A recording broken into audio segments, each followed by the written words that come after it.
বিকেলে ডিসিসি উত্তরের রিটার্নিং কর্মকর্তার কার্যালয়ে যান ব্যবসায়ী নেতা আনিসুল হক। তার বহরেও ছিলেন বর্তমান ও সাবেক ব্যবসায়ী নেতারা। আনিসুল হক বলেন, নিজের যোগ্যতা প্রমাণের বড় সুযোগ হিসেবে এই নির্বাচনকে দেখছেন তিনি। এলাকার মানুষের সমস্যা জানার চেষ্টা করছি। তাদের কাছে আমাদের একটি প্রশ্ন, আপনার এলাকার সবচেয়ে ইম্পর্টেন্ট সমস্যাটি কি? এই সুযোগ দেওয়ার পেছনে হয়তো একটি বিবেচনা কাজ করেছে যে আমি যে প্রতিষ্ঠানে গেছি সেই প্রতিষ্ঠানে কাজ করেছি।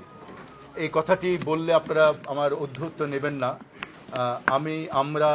আপনি দেখেন আমার বুকে লেখা আছে আমরা ঢাকা। এটা কিন্তু একটা অনেক বড় চিন্তা করে আমরা লিখেছি। বিএনএফের আতিকুর রহমান নাজিব ও স্বতন্ত্রভাবে কামরুল ইসলামও মেয়র পদে মনোনয়নপত্র সংগ্রহ করেন। দক্ষিণে বিডিআর বিদ্রোহ মামলায় কারাদণ্ডপ্রাপ্ত বিএনপি নেতা নাসির উদ্দিন পিন্টুর পক্ষে মনোনয়নপত্র নেন তার আইনজীবী। জাতীয় পার্টি সমর্থিত মেয়র প্রার্থী সাইফুদ্দিন আহমেদ মিলনও আসেন এই দিন। এ সময় সম্ভাব্য মেয়র পদপ্রার্থী আওয়ামী লীগ নেতা হাজী সেলিম ও সাইদ খোকনের বিরুদ্ধে আচরণবিধি ভাঙার অভিযোগ আনেন তিনি। 21 দিন আগে প্রচারণা করা যাবে না।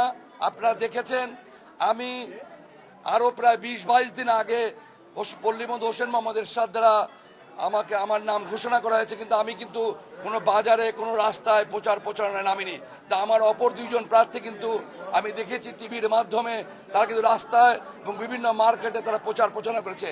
চট্টগ্রামেও মনোনয়নপত্র নেন আওয়ামী লীগ সমর্থিত প্রার্থী আজম নাসির।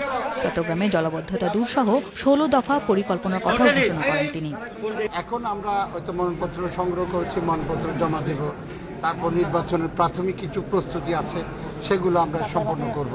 তফসিল অনুযায়ী মনোনয়নপত্র কেনা ও জমা দেওয়া যাবে 29 মার্চ পর্যন্ত, আর ভোট হবে 28 এপ্রিল।